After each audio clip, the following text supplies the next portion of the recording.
একটা শব্দ, একটা টোকা, আর আপনার সামান্য ভুল দরজা খোলা মানেই মৃত্যু।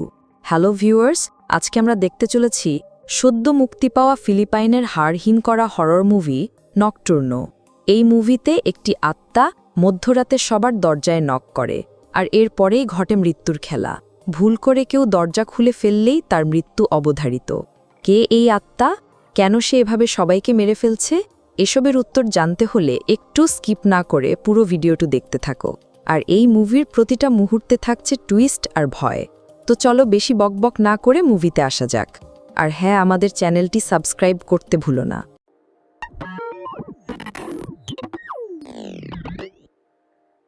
মুভির শুরুতে আমরা জোকে দেখি যে রাতে ঘর থেকে পালিয়ে যাচ্ছিল, আর এদিকে জোয়ের শব্দে তার মা লিলিত উঠে পড়ে। এরপর জো ঘর থেকে বের হয়ে একটি হোটেলের দিকে যেতে থাকে। রাস্তায় যাওয়ার সময় জো কিছু অদ্ভুত শব্দ শুনতে পায়, কিন্তু সে সেদিকে মন না দিয়ে সামনে এগোতে থাকে। এরপর একটা হোটেলের বাইরে আমরা জোকে তার বয়ফ্রেন্ড মানোর সাথে দেখি, আর এখানে মানো খেয়াল করে জো খুব ভয় পেয়ে আছে। আমরা এখানে তাদের কথা শুনে বুঝতে পারি আজ রাতে তারা এখানেই থাকবে, যাতে তারা সকাল সকাল এখান থেকে পালিয়ে যেতে পারে। এরপর মানো জোকে জিজ্ঞেস করে সে কি তার মাকে বলে এসেছে। এর উত্তরে জো বলে না, সে তার মাকে কিছুই বলেনি, আর যদি তার মা এ ব্যাপারে জেনেও যায় তারপরেও সে এখানে আসবে না, কারণ তার মা রাতে বাইরে বের হওয়া পছন্দ করে না। এরপর জো বলে আমার মা এখনও ভুলভাল কথা বিশ্বাস করে, আর ছোটবেলায় সে যা যা গল্পে শুনত সেসব এখন সে বিশ্বাস করে। আসলে তার মা নানদের কাছে বড় হয়েছে। এসব কথা মানো বুঝতে পারে না, তাই সে জোকে বলে সে এসবের কিছুই বুঝতে পারছে না। এরপর জো বলে একদিন রাতে ৩টা বাজে তাদের বাড়ির দরজায় কেউ নক করে। তখন জোয়ের মা তাকে দরজা খুলতে নিষেধ করে, কিন্তু তারপরও জো দরজা খুলে দেয়। এর ফলে তার মা ভীষণ রেগে যায়, আর তখন তার মা তাকে বলে সেই আত্মাটি তোমাকে ৩ দিনের মধ্যে নিয়ে চলে যাবে। জো তো দরজা খুলে কাউকেই দেখতে পায়নি, কিন্তু সে অদ্ভুত কিছু একটার উপস্থিতি অবশ্যই ফিল করেছিল। এসব শুনে মানো বলে তুমিও কি এসব পুরনো কথা বিশ্বাস করো নাকি? আর মানো জোকে বোঝানোর চেষ্টা করতে থাকে। মানো জোকে বলে তাদের বোন জেমি সবসময় বলতো তাদের মা প্রথম থেকেই একটু অদ্ভুত ধরনের, আর তাদের বাবা মারা যাওয়ার পরে মায়ের অবস্থা আরও খারাপ হয়ে গিয়েছিল, আর এই কারণে হয়তো জেমি বাড়ি ছেড়ে চলে গিয়েছে। মানো বলে যে তুমি তোমার মায়ের সাথে থেকে থেকে কিছুটা তার মতোই হয়ে গেছো, আর এই জন্যই তুমি এসব অদ্ভুত কথা বিশ্বাস করছো। এরপর হঠাৎ জো বমি করে ফেলে আর তার শরীর খারাপ হয়ে পড়ে। তখন মানো ভাবে হয়তো জো অনেক ক্লান্ত আর সে ক্ষুধার্ত, আর এই জন্যই হয়তো সে অসুস্থ হয়ে পড়েছে। তারপর মানো খাবার আনতে বাইরে যায়। মানো যাওয়ার কিছুক্ষণ পরে জো শুনতে পায় দরজায় কেউ নক করছে। তখন সে মানো মানো বলে ডাকতে থাকে, কিন্তু কোনো জবাব আসে না। এর ফলে সে ভয়ে ভয়ে দরজার হোল দিয়ে বাইরে দেখে, কিন্তু সে বাইরে কাউকেই দেখতে পায় না। এরপর জো যখন ফিরে যাচ্ছে তখন সে আবার কারোর নক করার শব্দ শুনে। এইবার জো পিছনে ফিরে দেখে রুমের দরজা তো খোলা, আর তখনই হঠাৎ রুমের সব লাইট বন্ধ হয়ে যায়। এরপর জো ভয়ে বাথরুমে গিয়ে লুকিয়ে পড়ে, আর মানোকে ফোন করার চেষ্টা করতে থাকে। হঠাৎ জো শুনে বাথরুমের দরজায় কেউ নক করছে। তখনই হঠাৎ বাথরুমের সব লাইটও বন্ধ হয়ে যায়, আর এই অবস্থায় ভয়ে জোয়ের ফোন হাত থেকে পড়ে যায়, আর জো ভয়ে ভয়ে পিছনে তাকায়। এখানে আমরা দেখি অদ্ভুতভাবে জোয়ের চোখ সাদা হয়ে যাচ্ছে, আর জো ভয়ে চিৎকার করতে থাকে। এরপর আমরা জেমিকে দেখি যে আবার তার ঘরে ফিরে আসছিল। আমরা দেখি জেমি জোয়ের লাস্ট মেসেজগুলো পড়ে গিল্টি ফিল করছিল। এরপর জেমিকে তার আঙ্কেল জুং পিক করতে আসে। জুং হলো জেমির চাচা। যেতে যেতে তারা জোয়ের মৃত্যুর ব্যাপারে কথা বলছিল। এখানে আমরা বুঝতে পারি যে জো মারা গেছে। এরপর জুং জেমিকে বলে পুলিশ মনে করছে জোকে খুনে করা হয়েছে, আর জুং জোয়ের মৃত্যুর জন্য মানোকেই দায়ী মনে করে, এবং সে জেমির উপরেও রেগে আছে, কারণ সে জো আর মানোর ব্যাপারে তাকে কিছুই বলেনি। এরপর জেমি জুংকে জিজ্ঞেস করে সে কি সত্যি ভাবছে যে জোয়ের মৃত্যুর জন্য মানোই দায়ী। এটা শুনে জুং বুঝে যায় যে জেমি নিজের মাকে সন্দেহ করছে। জুং জেমিকে বোঝানোর চেষ্টা করতে থাকে লিলিত শুধু তাদের নিয়ে চিন্তা করে, এর থেকে বেশি কিছু না। এরপরে আমরা তাদের একটা বাড়ির বাইরে গাড়িটি থামাতে দেখতে পাই। এখানে আমরা তাদের কথা শুনে বুঝতে পারি এই বাড়িটা এখানকার সবথেকে পুরনো একটা বাড়ি, আর এই বাড়িটা আগে ক্যাথলিক ডরমেট্রো ছিল, এবং এখানে আগে নানেরা থাকতো। এরপর তারা যখন হোটেলে পৌঁছায় তখন জুং জেমিকে বলে যে সে যেন লিলিতের সাথে কোনো ঝগড়া ঝামেলা না করে। এখানে আমরা বুঝতে পারি লিলিত আর জেমির সম্পর্ক খুব একটা ভালো না, এমনকি লিলিত জেমিকে আসতে দেখেও তার দিকে কোনো ধ্যান দেয় না। এরপর জেমি তার বোন জোয়ের লাশ দেখে অনেক ইমোশনাল হয়ে পড়ে, আর তখনই সে তার ছোট ভাই জুলিয়াসকে দেখতে পায়। জুলিয়াস জেমিকে দেখে দৌড়ে নিজের রুমে চলে যায়, আর জেমিও তার পিছনে পিছনে যায়।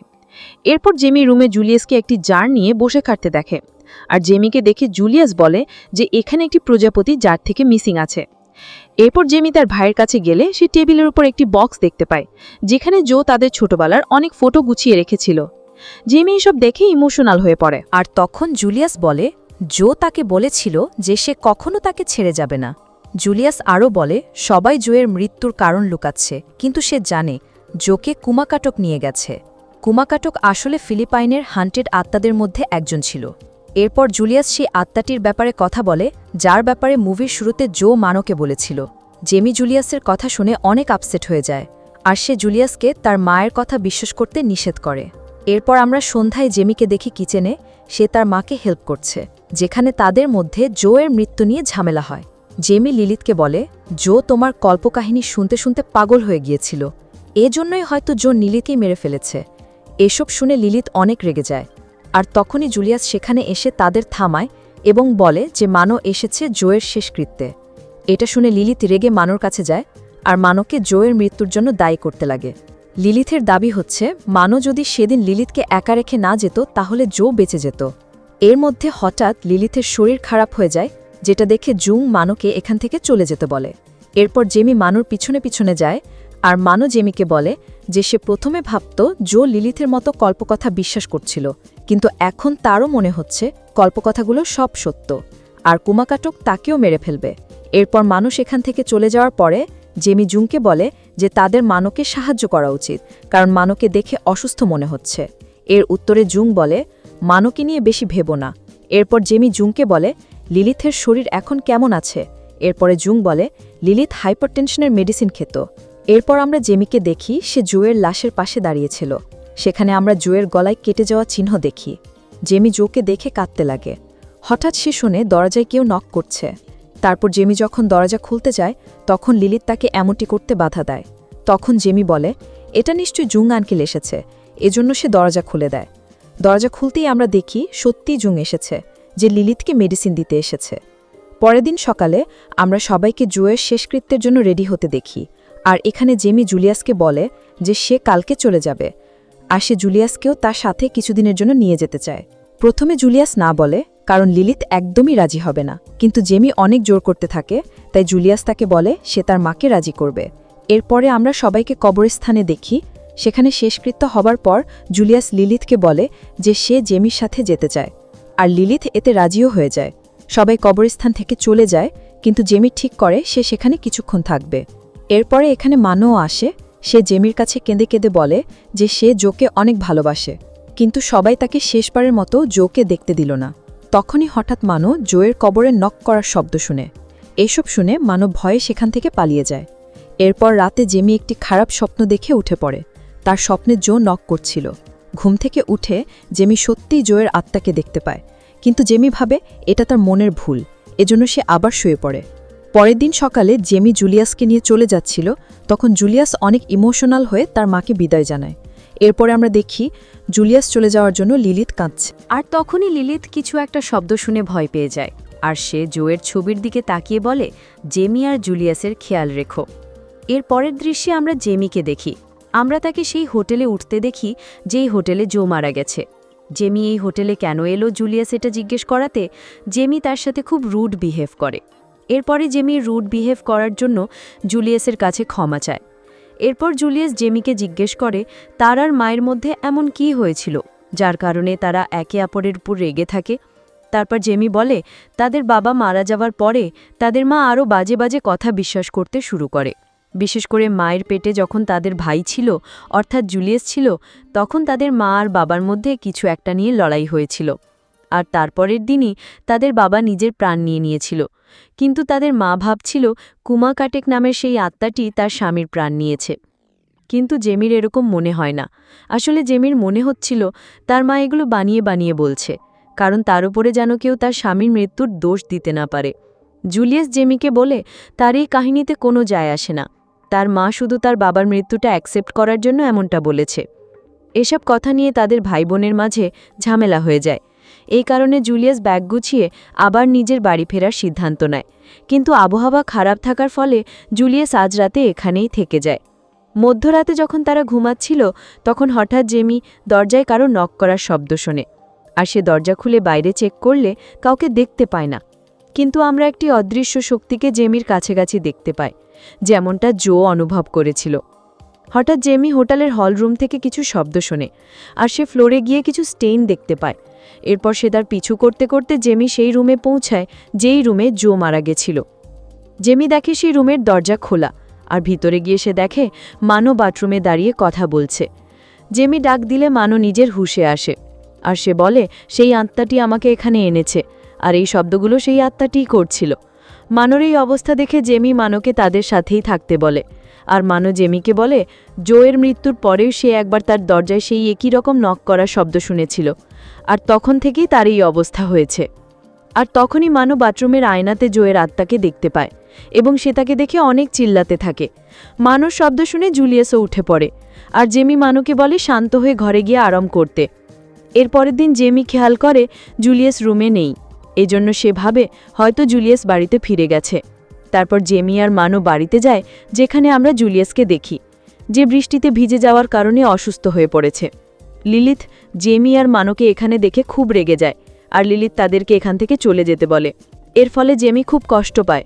মানোও জেমিকে এখান থেকে চলে যেতে বলে, কারণ এখন মানোরও মনে হচ্ছে এই জায়গাটা সত্যিই অভিশপ্ত। এরপর জেমি মানোকে জিজ্ঞেস করে, কাল রাতে কি তুমি আমার দরজায় নক করেছিলে? মানো এটা শুনে ভয় পেয়ে যায়, আর সে বলে সে তো জানতই না যে জেমি আর জুলিয়াস এই হোটেলেই আছে। এরপর মানো ভয় পেয়ে এখান থেকে চলে যায়। এরপর জেমি মানোর পিছু করতে করতে মানোর বাড়িতে এসে পৌঁছায়। এরপর জেমি মানোর ঘরে ঢুকে পড়ে, এবং সে মানোকে দেখে যে নিজের মাথা দেওয়ালে ঠুকছিল। এরপর জেমিকে দেখে মানো চিল্লাতে থাকে। তখন জেমির রুমে আমরা একটা লম্বা আত্মা দেখতে পাই। এই আত্মাটি আর কেউ না, সেই হলো কুমাকাটাক। আর তখনই হঠাৎ রুমের দরজাটি বন্ধ হয়ে যায়, আর জেমি মানোকে বাঁচানোর জন্য দরজাটি ধাক্কাতে থাকে। কিছুক্ষণ পরে সবকিছু আবার শান্ত হয়ে যায়, আর রুমের দরজাও খুলে যায়। তারপরে জেমি দেখে মানো সেখানে মারা গেছে। এরপর সেখানে পুলিশ এসে মানোর লাশটি নিয়ে যায়, আর সেখানে জুংও উপস্থিত ছিল, যে জেমিকে হতাশ অবস্থান দেখে। এরপর জুং জেমিকে নিয়ে কবরস্থানে যায়। যেতে যেতে জুং বলে তার দাদা অর্থাৎ তাদের বাবা যখন মারা গেছিল, সেও এক রাতে এরকম নক করার শব্দ শুনেছিল, আর সেও দরজাটি খুলেছিল। এজন্য কুমাকাটাক তার জায়গায় তার স্ত্রীকে মেরে ফেলেছিল। জুং আরও বলে কুমাকাটাক 3 দিন দরজায় নক করে, আর দরজা খুললেই কুমাকাটাক তাকে অথবা তার পরিবারের কাউকে মেরে ফেলে। এই কুমাকাটাককে থামানোর একটাই রাস্তা আছে, যেটা হলো পরের বার যখন কুমাকাটাক দরজায় নক করবে, তখন জুং তার কাছে চলে যাবে। এটা শুনে জেমি অনেক চিন্তিত হয়ে যায়, আর সে তাকে এমন করতে নিষেধ করে। কিন্তু জুং তাকে বুঝিয়ে বলে তার কাছে এটা করা ছাড়া আর কোনো উপায় নেই। এসব শুনে জেমি অনেক রেগে গিয়ে হোটেলে ফিরে যায়। এরপর রাতে যখন সে ঘুমাচ্ছিল, তখন হঠাৎ জোয়ের আত্মাকে দেখতে পায়। এরপর জেমি জোয়ের আত্মার পিছু করতে করতে দরজার কাছে চলে আসে, আর তখনই কুমাকাটাক তাকে ভয় দেখাতে শুরু করে। এর পরের দিন সকালে আমরা জুলিয়াসকে দেখি, সে হঠাৎ তার হারানো প্রজাপতি দেখতে পায়। সে তার পিছু করতে করতে একটি জায়গায় হঠাৎ কুমাকাটককে দেখতে পায়, এবং তাকে দেখে জুলিয়াস খুব ভয় পেয়ে যায়। ঠিক তখনই জেমি এসে সেখান থেকে জুলিয়াসকে তার সাথে নিয়ে যায়। হঠাৎ জেমি বাড়ির বাইরে কুমাকাটককে দেখতে পায়, এজন্য তারা ভয়ে একটা জায়গায় লুকিয়ে পড়ে। এরপরে আমরা দেখি কুমাকাটক বাড়ির ভিতরে চলে এসেছে, আর সে তাদেরকে ভয় দেখাতে শুরু করে। ঠিক তখনই সেখানে জুং চলে আসে। এর ফলে তারা নিজেদের প্রাণ বাঁচিয়ে সেখান থেকে চলে যেতে পারে, আর জুং তাদের দুইজনকে নিজের বাড়িতে নিয়ে যায়। এর কিছুক্ষণ পরে আমরা দেখি লিলিথও সেখানে চলে এসেছে। লিলিথকে দেখে জেমি কাঁদতে লাগে, আর জেমি তার মায়ের কাছে ক্ষমাও চায়। এরপর তারা একে অপরকে জড়িয়ে ধরে। এবার আমরা বুঝতে পারি যে জেমিও এখন কুমাকাটককে বিশ্বাস করছে। এরপর রাতে লিলিথ জেমিকে পুরনো কিছু ছবি দেখায়, আর লিলিথকে ডোমেটরির ব্যাপারে বলে। লিলিথ বলে এখানে জাপানিজ এরিয়াতে আমেরিকান আর্মিরা এক রাতে সাহায্য চাইতে এসেছিল, এবং সেখানে থাকা নানরা তাদের সাহায্যও করেছিল, কিন্তু আমেরিকান আর্মিরা নানদের মেরে ফেলেছিল। এসব বলতে বলতে হঠাৎ লিলিথ অসুস্থ হয়ে পড়ে। তখন সে জেমিকে বলে সে তার ওষুধ আনতে ভুলে গেছে। লিলিথ জেমিকে বলে সে যেন তার চিন্তা না করে, আর সে যেন এখন ঘুমাতে যায়। এরপর রাতে জেমি স্বপ্নে দেখে জো একটা বাড়িতে যাচ্ছে। এর ফলে তার ঘুম ভেঙে যায়, আর সে ঠিক করে ফেলে যে সে একাই ওই বাড়িতে যাবে। জেমি বাইরে যাবার সময় জুং তাকে দেখে ফেলে। তখন জেমি জুংকে মিথ্যে বলে যে সে তার মায়ের ওষুধ আনতে যাচ্ছে। তখন জুং বলে তোমাকে যেতে হবে না, আমি লিলিথের ওষুধ আনতে যাচ্ছি, আর বলে যে সে না আসা পর্যন্ত কেউ যেন বাড়ির বাইরে না যায়। এরপর জং যখন সেখান থেকে চলে যায় তখন জেমিও বাইরে বেরিয়ে যায়, আর দরজা খোলার শব্দে লিলিথও উঠে যায়। এর পরের দৃশ্যে আমরা দেখি জেমি সেই বাড়িতে এসে পৌঁছেছে। ভিতরে ঢুকে জেমি দেখে এখানে কেউ কালো জাদু করছে, আর সেখানকার দেয়ালে লেখা আছে সেই আত্মাটি এখানে আসতে পারবে না। জেমি আরও ভিতরে যেতেই কাঠের বানানো অনেকগুলো ক্রস দেখতে পায়, আর তার পিছনে একটি ফাঁসির দড়িও দেখতে পায়। তখনই সেখানে লিলিথ চলে আসে। তাকে দেখে জেমি বলে সে স্বপ্নে এই বাড়িটাতে জোকে আসতে দেখেছে। এরপর সে লিলিথকে বলে এখানে নিশ্চয়ই কেউ কালো জাদু করে কুমাকাটকের থেকে বাঁচার চেষ্টা করেছিল। তখন লিলিথ জেমিকে বুঝিয়ে বলে যে কুমাকাটকের হাত কেউ কখনোই বাঁচতে পারে না, আর সে জেমিকে এখান থেকে চলে যেতে বলে। হঠাৎ তারা দেখে কুমাকাটক ভিতরে আসছে। তাকে দেখে তারা দুইজন ভয়ে একটি রুমে লুকিয়ে পড়ে, কিন্তু সেখানেও দরজায় নক করতে শুরু করে। এরপর জেমি সেখানকার একটা জানালা ভেঙে সেখান থেকে পালানোর চেষ্টা করতে থাকে। সে জানালা ভেঙে বাইরে বেরিয়ে যায়, আর সে লিলিথকে বাইরে আসতে বলে, কিন্তু লিলিথ তাতে রাজি হয় না, আর সে জেমিকে সেখান থেকে চলে যেতে বলে। লিলিথ বলে যে কুমাকাটক কারো জীবন না নিয়ে এখান থেকে যাবে না, এজন্য সে আজকে তার জীবন দিয়ে দিবে।